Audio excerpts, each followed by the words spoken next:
सिंध के जेको आहे मुख़्तलिफ़ हिस्सनि में विरहायो वेंदो।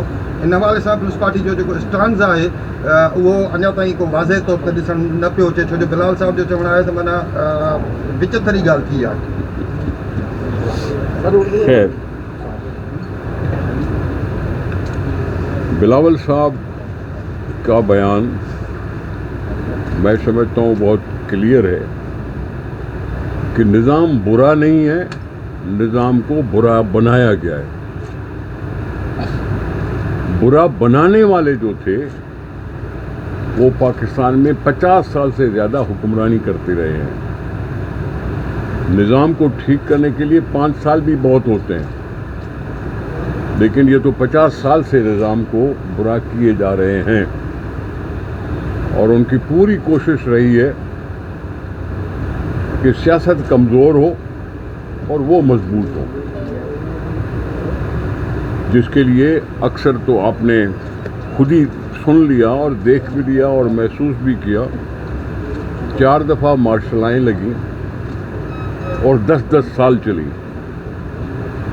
और 10 साल में हर ताकत उनके पास मौजूद थी।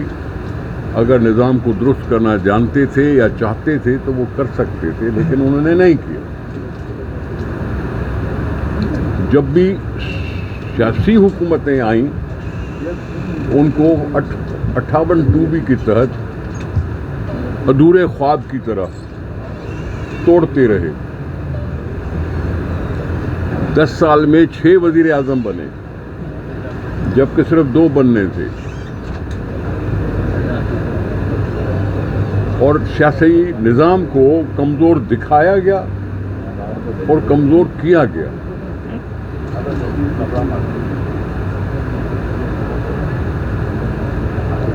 पर्दे के सामने हों या पर्दे के पीछे हों, उनका असर गालिब रहा। जब 1 यूनिट बनी थी तो माशाल्लाह लगा हुआ नहीं था, लेकिन लगाने वाले वही थे। जब पाकिस्तान टूटा तो सियासी हुकूमत नहीं थी, वही लोग थे जिन्होंने पाकिस्तान को भी तोड़ा।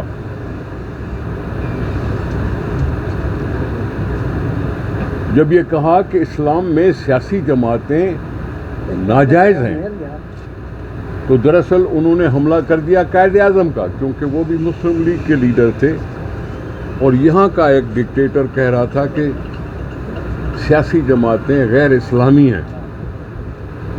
उस वक़्त भी मार्शल था, हम नहीं थे।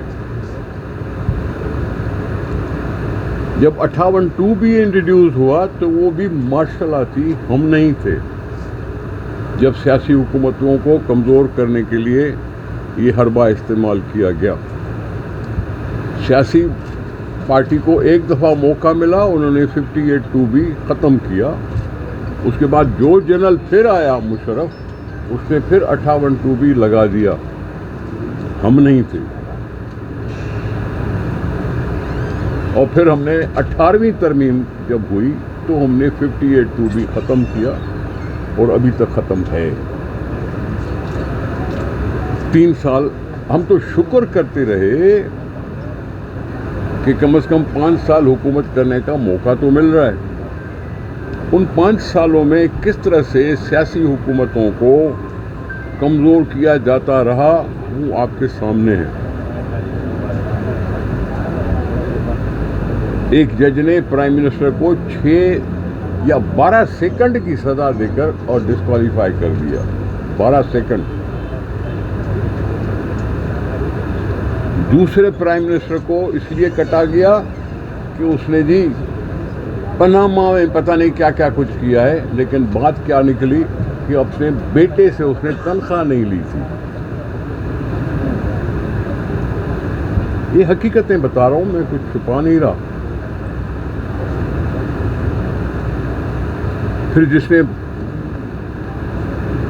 पाकिस्तान को तब्दील करने का ख्वाब दिखाया, उसने फिर जनरल बाजवा साहब को अपना रूहानी बाप कहा।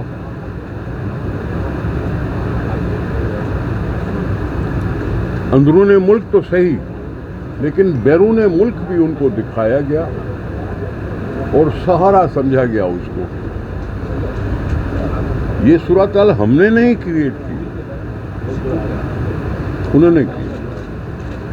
मैं पहले भी प्रेस कॉन्फ्रेंस कर चुका हूं जिसमें कह चुका हूं कि मोहसिन नकवी साहब ने खामखा का ये बहस छेड़कर हम एक तरह से ठहराव पैदा करने की कोशिश में हैं कि जहां खुलबुली न हो, स्टेबिलिटी लाने की कोशिश में है कि जहां सियासत में झगड़े न हो, और वहां एक झगड़ा करने वाली बात उन्होंने खामखा कह दी। हम सारे उस पर बहस कर रहे हैं। बिलावल साहब ने क्या कहा कि मैं अवाम की मर्जी के साथ चलूंगा। वो क्यों कहा उसने? क्योंकि आइन में कुछ लिखा हुआ है। हम आइन पे चलने वाले, हम जमहूरियत के दिलदादा हैं। आइन में लिखा हुआ किसी सूबाई असेंबली अगर 2/3 अक्सरियत से ये रेजोल्यूशन पास करती है कि मेरे सूबे को 3 हिस्सा किया जाए, तो वो रेजोल्यूशन फिर कौमी असेंबली में और सेनेट में जाएगा। वहां भी 2/3 अक्सरियत से उसको मंजूर होना है। फिर उसके बाद सदर साहब के पास जाएगा, जो ऐलान होगा। ये आइन में लिखा हुआ है अवाम की राय, क्योंकि आइन में जो असेंबलियां हैं वो अवाम की राय पे मुश्तमिल होती है। अवाम जीत कर आते हैं तो उनकी राय में शामिल होती है, लेकिन ये इलेक्शन में यकीन रखने वाले नहीं हैं। ये कुछ और कह रहे हैं अवाम से राय पूछो। इसका मतलब है कि वो रेफरेंडम कराने का सोच रहे हैं।